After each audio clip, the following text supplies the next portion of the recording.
So Born This Way is out. It's crazy. You got Edge of Glory blazing on the radio right now. What else can we expect from your album? Well, just don't expect, because it's going to continue to be unexpected. And I am so inspired by the fans and so inspired by every single thing that they do and say. And, I really wanted to push the boundaries of pop music with this record, and I feel like I did, for myself as an artist and hopefully for radio. When I wrote The Fame, it was such a struggle to get my songs played because, they didn't really fit anywhere. They were either too dance, or they weren't pop enough, or they were too pop for the dance stations. It was this real struggle. So I kind of wanted to recreate that struggle for myself with this record. I want to always be the underdog. I want to always be on the bottom, clawing my way to the top, because that's how I started out. I didn't start out as some girl who randomly decided to be a singer one day. I played clubs in New York City, and I waitressed, and I paid my own rent, and I worked so hard. And I sat in every executive's office and heard, no, I don't get it. And, I kind of wanted to do that again. I wanted to always, with every album, feel like me and my Brooklyn nails are crawling my ass all the way to the top. I heard, no, it's you know what? Stronger. Right? Every single time I thought, I'll show you. And perseverance only makes the challenge of overcoming so much greater. And the victory on the end, now you being here is so incredible. And you are an inspiration to women all over the world to follow their dreams. My dad and my mom, they believed in me, but they also, were concerned when I dropped out of school. And it was a rough time in my life, but I never, ever gave up. And every person that told me no, I just internalized it and said, I'll show you. And I worked harder and harder and harder. And then here we are. And look at you now. On the shuttle train, which everybody takes to go across town, I see the whole entire thing as wrapped in Lady Gaga. And although I was excited about the album, of course, which every single song on the album is a smash, but the first thought in my heart was, oh my God, you go girl, this is your town. You own the world, but to have your face on where people that went to school. On the S train. Yes, look at me now, bitches. Oh, listen, that was my absolute favorite thing that happened that week. I mean, that subway train, I rode that train so many times to go downtown to theater school, and to go downtown to jazz clubs, and go hang out with my friends, and to have the train wrap with my album cover on it, to have the train from the city that I wrote this whole album about. I mean, the very first song, Marry the Night, is about me. I went to a couple Hollywood parties. I lived in LA for a couple months, and I just was like, this is so not for me. I'm so New York, and this is where I was born, in Manhattan, and I still live in Brooklyn now. And, I'm just not that kind of person, and I just always want to be a New York girl. So I'm going to marry the night. I'm going to marry New York. How do you deal with people that don't understand you stepping out and being a voice for the people who need it? I think that anyone that promotes the idea that God would ever hurt people is one of the scariest and most psychotic things that I could think of. I'm a religious person, but I also really respect people that aren't religious, or maybe they're atheist or believe in a different God. Everyone is born different, but any group that singles out any kind of person, any color of person, any sexual orientation, any belief, and says that in the name of God, that person belongs in hell, that is the sign of evil. That to me. I love you. To me, if there is a devil, right? And if there is a devil, him and God probably know each other. They probably go way back, right? Right. And if there is one, that to me is the sign of a demon. It's I just don't believe. I believe so strongly in my heart that kindness is the future of all good things. And there is nothing religious or beautiful about hatred. They've basically sold themselves to the industry, so they're completely controlled with everything they do. They're told what type of music to make, you know, they're given specific producers to work with. They're not thinking for themselves in any way whatsoever anymore, and that's what was so good about the industry 15 years ago and previous, because I'm choosing 15 years because at which point I think it started going downhill rapidly. Exactly, we're talking 1997, and I would pinpoint that very year as the year that it all changed. Yes, I would agree with that 100%, because previous to that you could tell with the type of urban music that was coming out from the UK and the US, the artists were thinking for themselves. They were bringing out what they wanted to bring out. There wasn't as much control going on. They could literally take their track to a label, get it signed, and it would be out. Now it's a case of the label saying, right, this is what you're going to make, this is how it's going to sound, and this is who you're going to work with.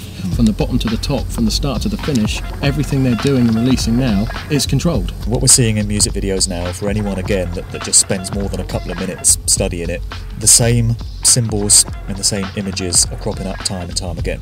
Covering of one eye, pyramid signs, all kinds of blatant and not so blatant symbology. What have you noticed about the sort of stuff that's going into videos, and what do you think is going on? Well, I think videos is the greatest way to get people behind it all, because it's the kids watch them every single day on the likes of MTV, being you know, a prime candidate for one of the biggest corporations involved in pushing the symbology, because if it's a big video from big artists, they don't really care what's in that video, they'll show it anyway. You look at the current cream of the crop right now, as we should call them, as your Rihannas, your Nicki Minaj's, these type of people. Anyone in this day and age can actually listen to that music. No offence to the artists, but their music is absolute crap.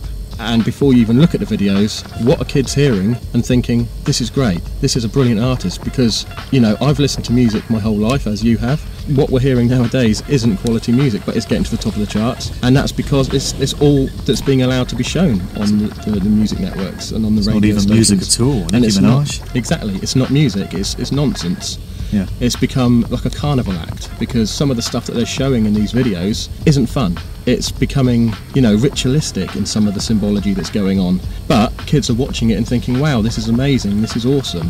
Where if you look at a video from the mid-90s and before, you'll be seeing people having fun, having barbecues, having a laugh, having a drink, enjoying themselves. There's none of that going on now. It's literally filmed in a studio, hand over the eye, symbology all around, and they're not even noticing it, but we are.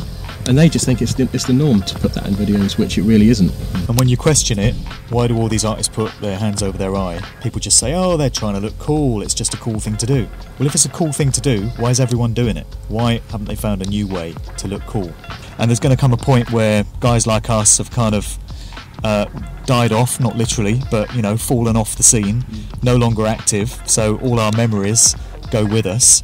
And I think that's what they're trying to do. It's a generational thing. They're trying to condition an entire generation. People are getting wise to it, courtesy of information such as this. We've got to do all we can to make people aware of how they're being duped, I feel. Something else that is affecting the music business in a major way in terms of the artists is MK Ultra. We're talking mind control. And to a lot of people, to hear that for the first time, to hear that artists, their favourite artists, may well be the subject of mind control experiments, is going to be too much for them to accept, and they're just going to chuck it out by default. But it's true, there is absolute validity to this, there is absolute evidence available to suggest that it's going on. What is your understanding of how that is being incorporated into the music game? What you've got to remember is music and film in our modern day culture, it's so underestimated the effect that it actually has on the overall psyche of everyone, how much when we listen to pop music, when we watch films, it influences us. Most of that is on a subconscious level, so when you take that into consideration, to imagine that level of influence that these media have on us while we're growing up, while we're forming our opinions about the world, if you were to imagine that and then think that the powers that be wouldn't have a way of infiltrating that and making it have this effect on us, well, okay, so is it really so far out to believe that some of these artists would be mind controlled in a way that they could pass off this programming onto us? If you only got to look a little bit into you know, the government black projects, MK Ultra, which stands for Mind Control Ultra, and the people that have come out of these groups, and, you know, the harrowing stories of the torture and the things that they've been put through to become what they call MPD, which is multiple personality disorder. Nicki Minaj, she's an absolute textbook example of MPD. You can see her in interviews or listen to her in interview speaking about these alter egos that she has. Yes. One of them's called Roman. And if you know anything about MPD or what they do to break people down, they talk about these alters of the mind. They break people down until they have these separate conscious that can be drawn upon. These sub-personalities can be programmed with instructions that the other personalities have no idea about. So when Nicki Minaj is talking about Roman, what she could actually be talking about is one of these multiple alters. Absolutely. So for her to Roman Zelensky, Zelensky, which I'm sure, you know, if you look into that, that's got some pretty deep connotations as well, just the name.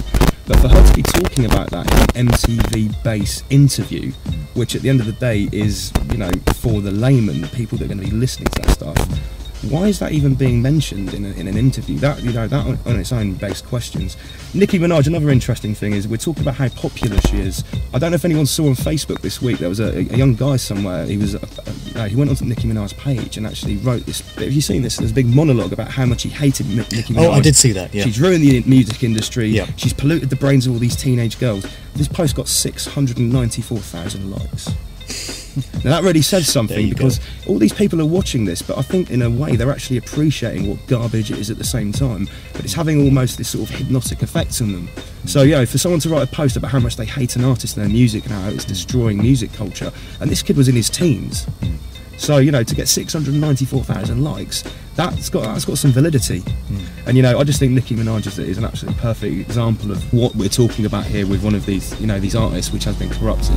You've got the Roman Zelensky altar, which is an allusion to the film director Roman Polanski, of course, who directed Rosemary's Baby. That one's definitely worth looking into if you've never heard of it.